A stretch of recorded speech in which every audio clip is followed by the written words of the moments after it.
امام احمد بن حنبل رحمۃ اللہ علیہ بہت بڑے محدث تھے. ایک بزرگ تھے شاہ بقی الدین ابن مخلد. وہ کہتے ہیں مجھے پتہ چلا کہ اس دور میں نبی کریم علیہ السلام کی حدیث جو سب سے بہترین پڑھاتے ہیں وہ امام احمد بن حنبل ہیں. ان کو حضور کی حدیث سے جو خاص شغف ہے وہ کسی اور کو نہیں. کہتے ہیں میرے دل میں لو لگ گئی، حالانکہ میں امیر گھرانے سے تھا. میں کشتی میں بیٹھا امام احمد بن حنبل کے پاس آنے کے لیے، رستے میں طوفان آ گیا، کشتی ہچکولے کھانے لگی. کسی طریقے سے ایک جزیرے کے ساتھ جا کے کشتی لگی، ٹوٹ گئی، بکھر گئی. میں جزیرے پہ اتر گیا، اور بھی کئی لوگ تھے. 1 مہینہ وہاں رہنا پڑا. بارشیں ختم ہوئی، موسم ٹھیک ہوا تو ایک کشتی دکھائی دی آتی ہوئی.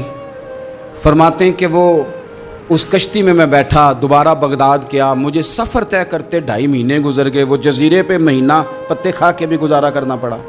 نکلا تھا علم حاصل کرنے. جب بغداد شریف پہنچا، لوگوں سے پوچھا امام احمد بن حنبل کا مدرسہ کہاں ہے؟ انہوں نے کہا وہ مدرسہ تو بند ہو گیا ہے، وقت کا بادشاہ مخالف ہو گیا، مسجد مدرسہ سیل کر دیا. امام صاحب کہاں ہیں؟ کہا گھر کے اندر قید ہیں. ان کے گھر کو سب جیل بنا دیا، چاروں جانب پولیس کھڑی ہے. اور ویسے بھی بغداد میں کرفیو ہے، ہر چوک چوراہے میں پولیس والے کھڑے ہیں. شاہ بقی الدین کہتے ہیں اتنا کچھ سننے کے باوجود بھی میرا جذبہ ٹھنڈا نہیں ہوا. وہ مہینے میں سفر کی صحبتیں گو سنا تھا کہ آستانہ یار دور ہے، پر ہم نے بھی ٹھان لی تھی کہ جانا. گو سنا تھا کہ آستانہ یار دور ہے، پر ہم نے یہ ٹھان لی تھی کہ جانا ضرور ہے. کہتے ہیں پہنچ گئے. اب پتہ چلا کہ کرفیو ہے، سڑکوں پہ پولیس کھڑی ہے، گلیوں میں چوکوں چوراہوں میں پہرے ہیں. امام صاحب تک تو جا کوئی نہیں سکتا. کہتے ہیں میں نے ایک شخص کی منت کی، میں نے کہا کسی طریقے گاڑی بتا. کہنے لگا میں اشارہ بھی نہیں کر سکتا، سخت حالات ہیں. وہ کوئی طریقہ. میں نے جب زیادہ تڑپ کے کہا تو وہ شخص کہنے لگا میں ان کے گھر کے قریب تجھے لے جاؤں گا اور گزرتے وقت صرف آنکھ کا اشارہ کروں گا. کہتے ہیں میں نے کہا یہ بھی ٹھیک ہے. ان کے گھر کے تیری تلاش میں پھرے نا ہم جنگل پہاڑ اور دشت میں. ان کے دروازے کے قریب اس نے اشارہ کیا.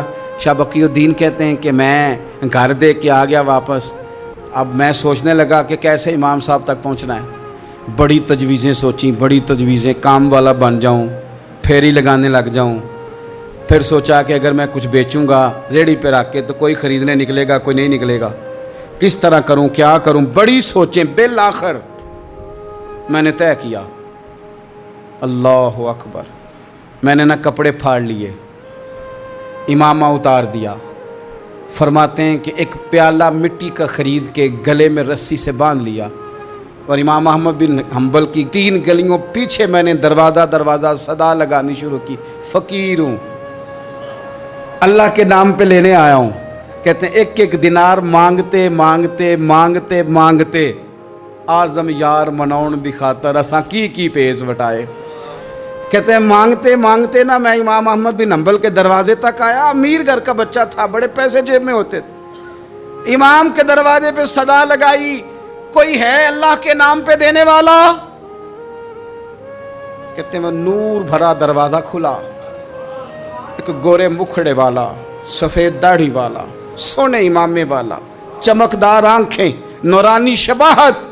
کہتے امام احمد بن حنبل باہر آئے اور جیسے 1 دینار میرے پیالے میں ڈالنے لگے تو میں نے ہاتھ چوم کے کہا سونیا تیرے قربان جاؤں، میں دینار لینے نہیں آیا، محمد عربی کی حدیثیں سننے آیا ہوں. کہتے امام کی بھی آنکھیں کھل گئیں. کہنے لگے اس حال میں آزم یار مناؤن دی خاطر اساں کی پیس بٹائے. کہ حضور کیا کرتا، یہی ایک طریقہ رہ گیا تھا. میں تو کہاں سے چلا ہوں، کہاں پہنچا ہوں، کیا کروں. امام صاحب فرمانے لگے پھر میں بھی بڑے دنوں سے پریشان تھا، کوئی سیکھنے والا نہیں مل رہا تھا، تو مل گیا. کہنے لگا حضور میں روز آ جاؤں فقیر بن کے، آپ جتنا چاہیں 2 4 5 منٹ میں مجھے حدیثیں سنا دیں، میں اگلے دن یاد کر آیا کروں. کہتے 2 سال لگ گئے. شاگرد کہاں ملیں گے ایسے، کہاں مرید ملیں گے، گزر گیا دور. کہتے ہیں کہ میں نا ہر روز فقیر بن کے جاتا، 3 گلیاں پیچھے مانگنا شروع کرتا، کوئی شک نہ کرے. 2 سال دروازے پہ جاتا، آگے پیالہ کرتا، امام 1 دینار ڈالتے اور مصطفیٰ کی حدیثیں سناتے. کہتے ہیں حالات بدل گئے. 2 سال کے بعد حکومت بدل گئی، امام کا مدرسہ بحال ہو گیا، رش ہو گیا. بادشاہ بڑا عقیدت مند تھا، جو نیا آیا اس نے بڑا کر کے ادارہ بنا کے دیا. جس دن میں گیا تو رش لگا ہوا تھا. کہتے ہیں حالات بدلے تو ہم نے بھی کپڑے بدلے، ہم نے بھی دوبارہ سے دستار باندھی. اور کہتے ہیں بڑے لوگ بیٹھے ہوئے تھے، میں جب داخل ہوا نا تو امام اٹھ کے کھڑے ہوئے. آپ فرمانے لگے پتر ادھر آ، تو آگے آ کے بیٹھ، لوگ دین سیکھنے آتے ہیں، تو فقیر بن کے مانگنے آیا تھا. اور میں بھی باقیوں کو پڑھایا کرتا تھا، تجھے میں دیا کرتا تھا.